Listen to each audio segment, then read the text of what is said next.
What if you could get exactly what you want in life by reading and understanding the body language of murderers?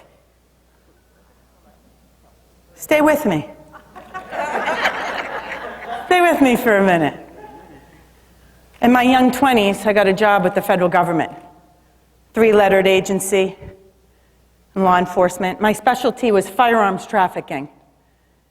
How to tell when people are selling guns illegally to kids, to convicted felons, to bad people. And when I was getting trained to spot this patterning of behavior, how we learned was through decoding the body language of murderers. And if you had told 22, 23, 24, 25-year-old version of me that by decoding the body language of murderers, one day I would be a better business owner, better at negotiating, a better daughter, a better mother, I would have said you were out of your mind.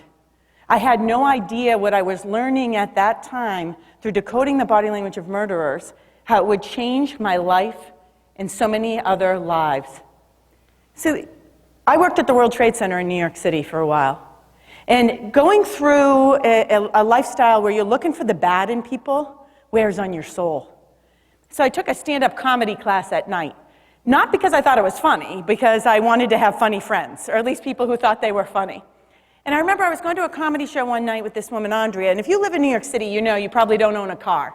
The only time you drive a car is where you have to rent a car to go someplace. And we were going somewhere, we were doing some type of comedy gig, I don't know if it was on Long Island or in Jersey, somewhere, and I was with this woman, Andrea, another comedian. It was late at night, and I rented the car, but it was pouring rain, it was dark out, and I said to Andrea, you gotta drive, dude, because I have night blindness. I can't see at night, I don't drive at night, especially in the rain. And she's driving, and she goes, well, can you tell me, what do you mean you have night blindness?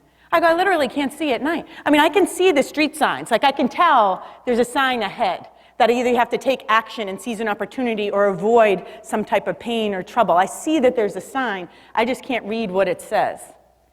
And I thought to myself, what a great metaphor for life. Have you ever had these moments where you could see something, you see a sign ahead, you just have a gut feeling about someone, not to trust them? They seem so likable, but there's something inside that says they're not telling me something. They're not telling me something, they're holding something back, but you can't see it clearly, you just get that vibe, you just feel this, you see the sign. Have you ever had those moments? So for me, this Andrea, you know what she did? She goes, try on my glasses, she handed them to me, I could see. I was like, oh my gosh, I could see. She goes, when's the last time you had an eye exam? I'm like, I don't know, 6 years old, when the last time they do them in school. If you don't wear glasses as a kid, you grow up to be an adult, you don't go get eye exams because mom's not making the appointments anymore, right? So I put the glasses on, I could see, and I thought, wow, this is what my training taught me through decoding the body language and understanding the body language of murderers. It gave me a pair of glasses, a lens, to see the hidden messages behind all human beings. And here's the deal. I call it ESL. Some people may tell you ESL is English as a second language. But I say ESL is everyone's second language. ESL, everyone's second language. What are people saying to you without them realizing they're saying it to you? In August, I was tapped to talk about this case. I don't know if you followed this case. I'm going to introduce this family to you in a second. But my social media was lighting up like a Christmas tree. I was getting text messages, I was getting private messages on Facebook. Everyone's like, Janine, you got to weigh in. This pregnant woman and her 2 young daughters have gone missing. And the husband is doing every interview possible. He's all over the media. His name is Chris Watts. I go online just like you might do, and I went to check it out. I'm like, all right, well, what's the deal? And I watch it. And I watch it again, and I watch it again, and I watch it again. Everything I can find on this Chris Watts. And everything I can read about him. People are attacking him. He totally did it. He must have killed them. He's a bad guy. And other people are like, I know this family. I go to church with this family. This is a good family. He is a good man. He is a good father. Stop attacking Chris Watts, a grieving man. A grieving man. And then I put this post.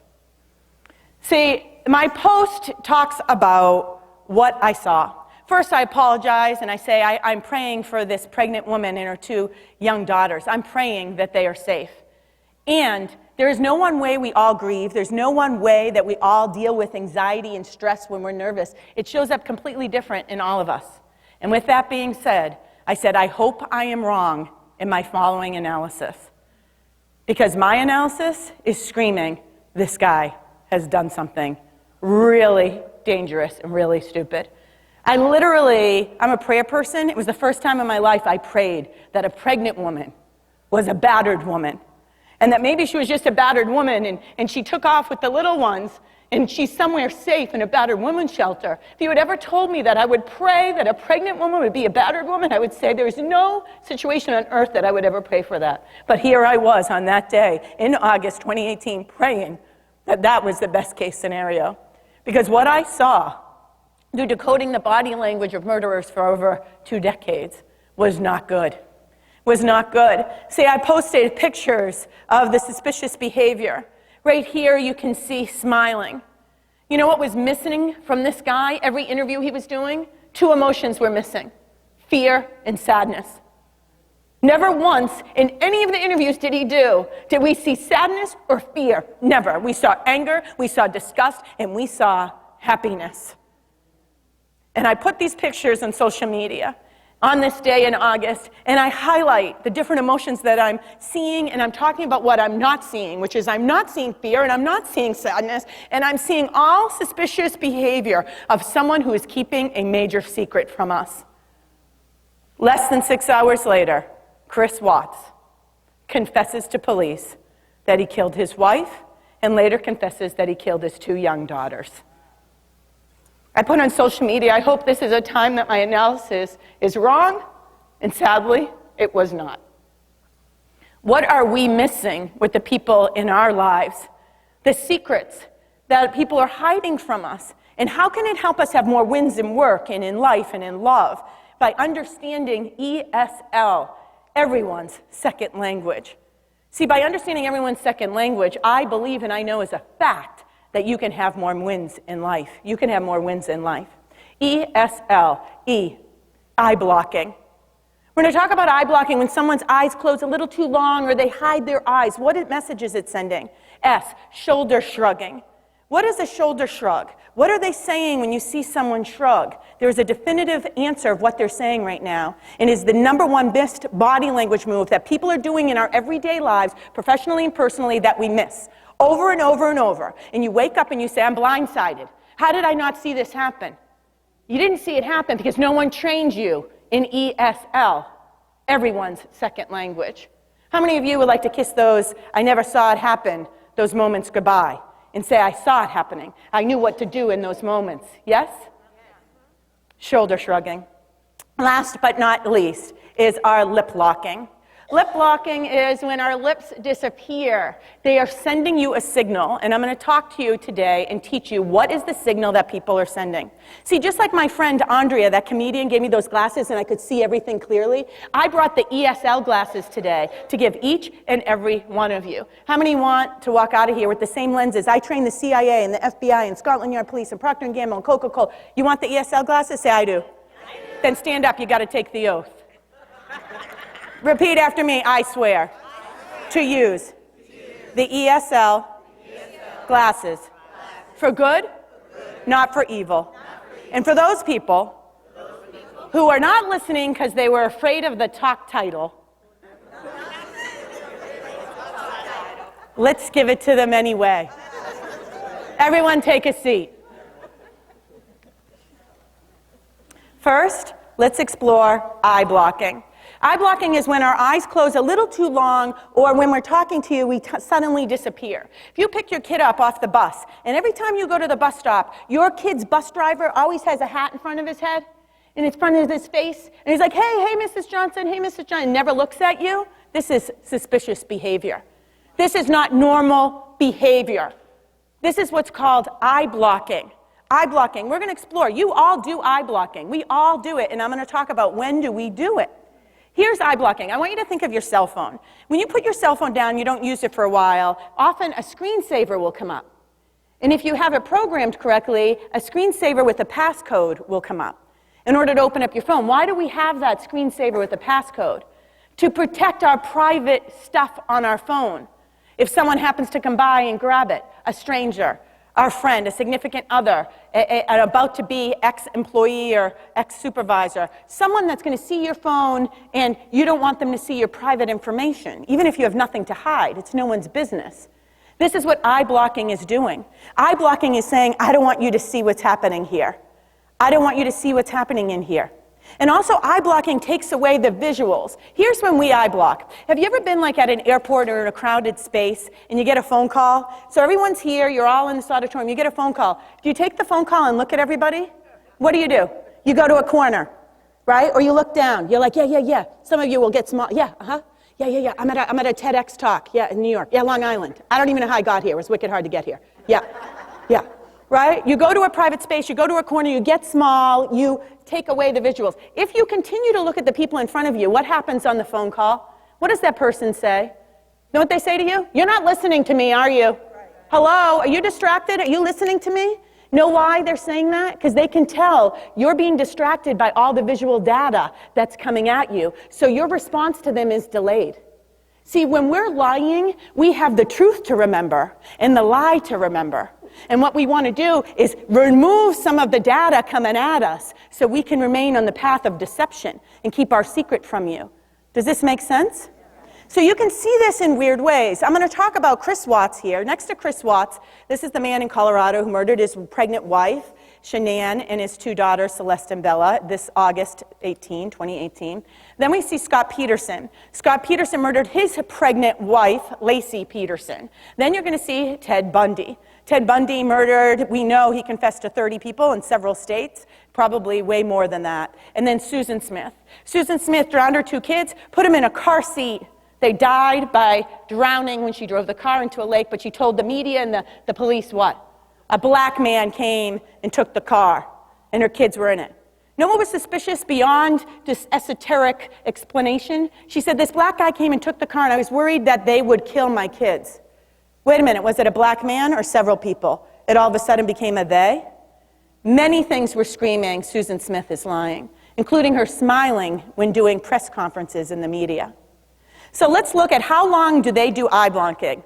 Now, Chris Watts is only 1.5 seconds, and it may not seem long, but I want everyone right now to look at me and close your eyes, and I'll tell you when 1.5 seconds is over. Ready? Close your eyes. Open them. Now, I want you to imagine talking with that kind of 1.5 seconds, this little hiccup. See, what happens is a guy named Spencer Kelly at Colgate University, he wanted to find out if your body language sends a message to your brain. So if I said to you, I'll have a peanut butter and jelly on my socks, please. As you might imagine, your brain goes, peanut butter and jelly on my socks? What? If you imagine your brain waves like a heart monitor, that creates what's called, I call it a brain hiccup, but the professionals call it an N400. Peanut butter and jelly in my socks? Spencer Kelly at Colgate University wanted to find out if my body language doesn't match what I'm telling you, does that person who's communicating with us pick up on it? And the answer is yes. But the difference is you're seeing that sign on the side of the highway. You just need some ESL glasses to decode what it is. But your brain picked up on it and knows there's an opportunity or a warning up ahead. You just don't know the specifics, but you will after today. So look at this. 9 seconds we have with Ted Bundy. Susan Smith spoke on national television and listened for 34 seconds with her eyes closed. 34 seconds with her eyes closed. Let's do a little experiment. Let's do 9 seconds. So I want you to look at the person next to you or behind you. One of you will talk and one of you will listen. Here's how this is going to work.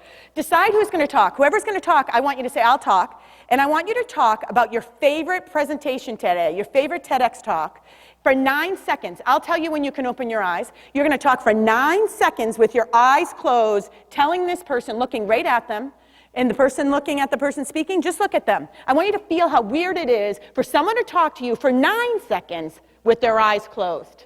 Ready? Decide who's going to talk. Raise your hand if you're the talker so I can see where my talkers are. Okay? Look at your partner. Ready? Set. Go.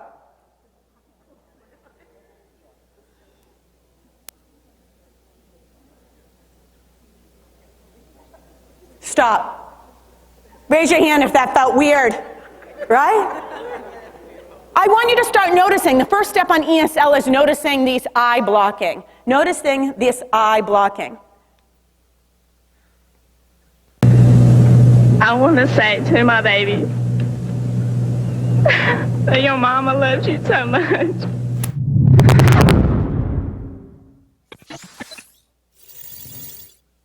The eye blocking is happening while she's talking about how much she loves her kids. My sons, Angus, Charlie, and Jack. Off to the left here, you see Jack, he's my youngest, then Charlie, then Angus. Little Charlie and Jack, when they were first little ones, Jack was a brand new baby and Charlie was one. Angus came home from a baseball game in D.C. When Angus came home with my husband, I'm upstairs in the bedroom, it's about 8:30 p.m., and I see Angus come up, and I'm like, Angus! And he goes, and he eye blocks, and he slams his bedroom door.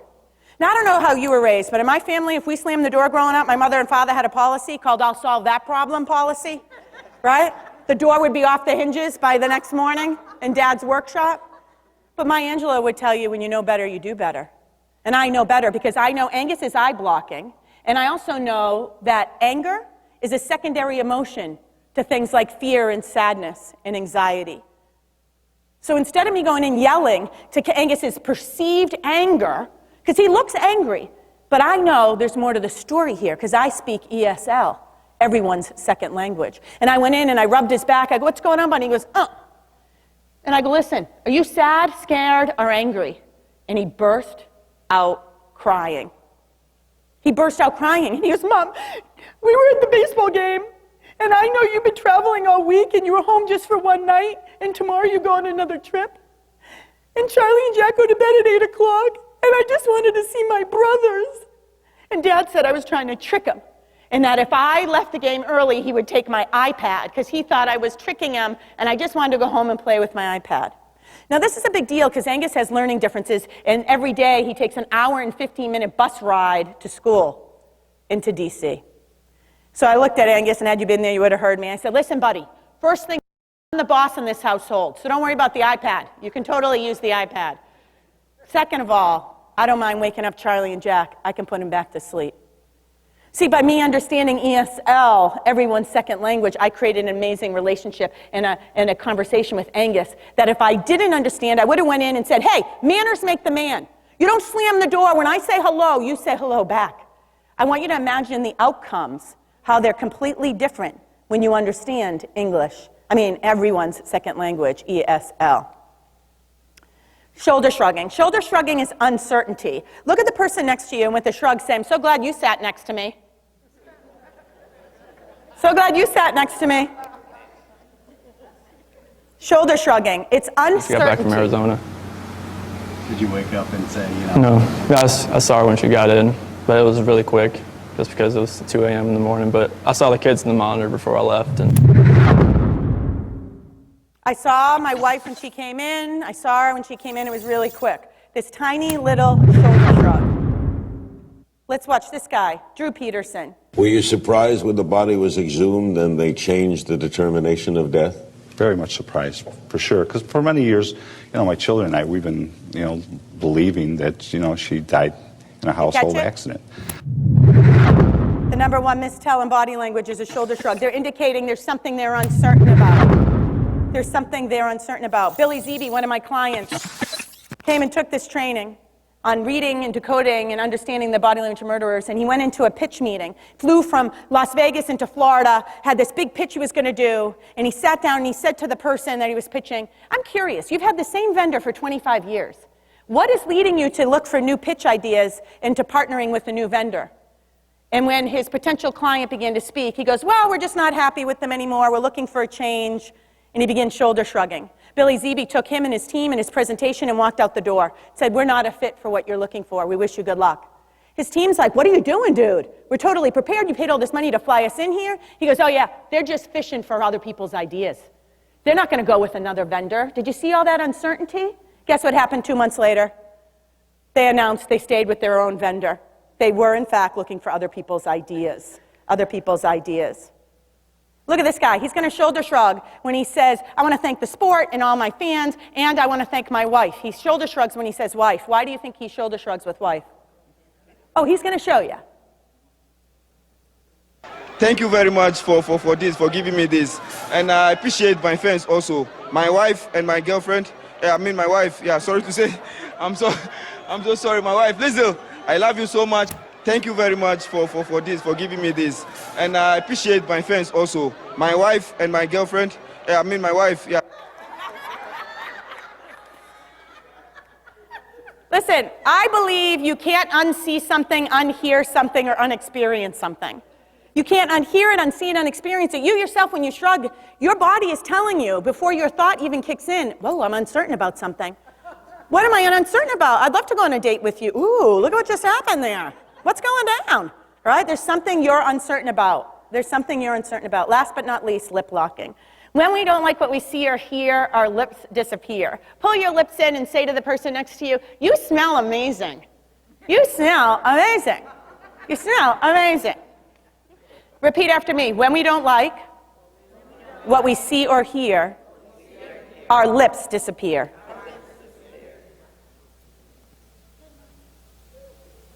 Here we see Chris Watts.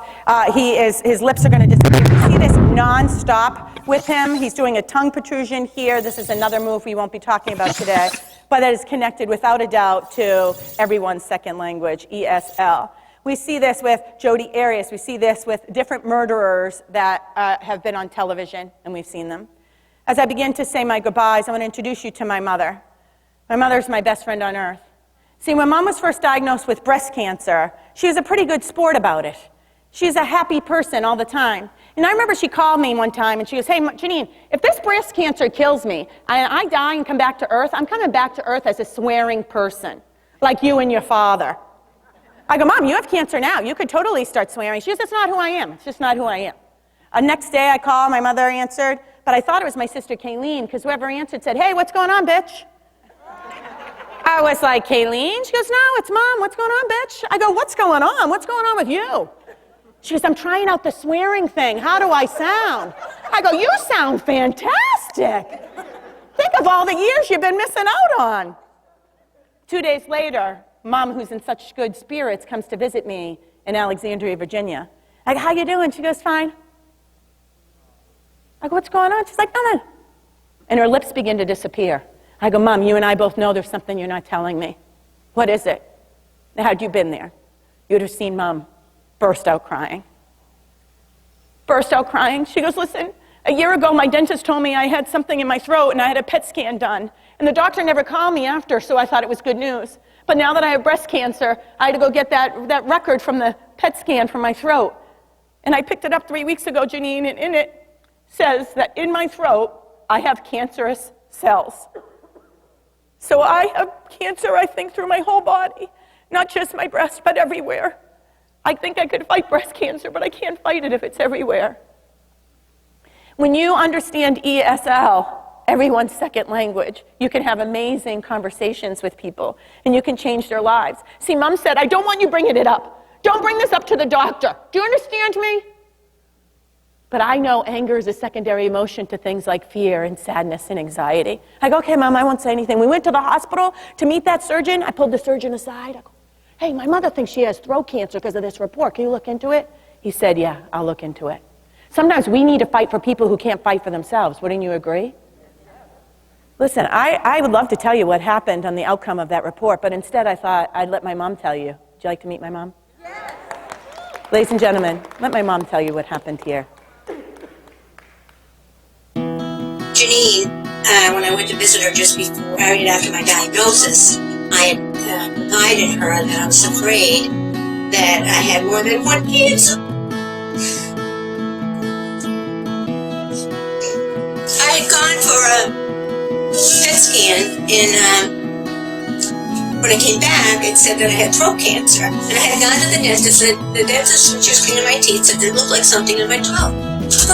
So I went to the throat doctor and everything, and he didn't say anything. But I never got the report until just before I went into Mass General. So I get the report, it's 10 o'clock at night, and I'm reading it, and I see this, a mass in the neck area. And so I thought right away, now I have breast cancer. That it has metastasized throughout my whole body. So I broke down. I told Janine, she has a way of getting that stuff out of you. And I remember, Janine, I broke down and told you, but we went in to see the doctors. Janine got the doctor out on the side and asked the doctors to look at the scan. And lo and behold, they came back and they told me that this breast cancer was originated in the breast.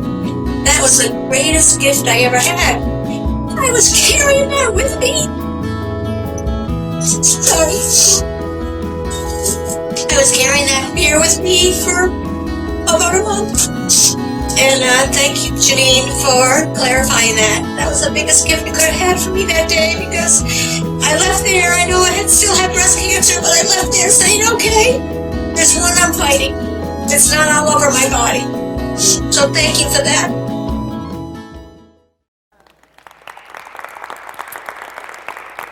You now have ESL, everybody's second language. And I challenge you to use it. Use it to detect deception and to find truth and to protect your ideas. And more importantly, use it to help somebody, to take a stand for someone who is full of fear, stress, and anxiety, but they're showing up as angry.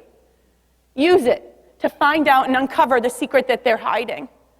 Because here's the deal. I believe when we take a stand for truth, all of us, we take a stand for truth, we can all have more wins in life, in love, and in work.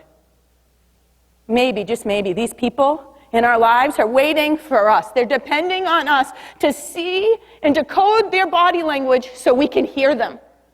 So we can hear their pain, we can hear their fear, and we can hear their heart break. My name is Janine Driver. I challenge you to use your ESL, everybody's second language. Thank you. Thank you. Thank you.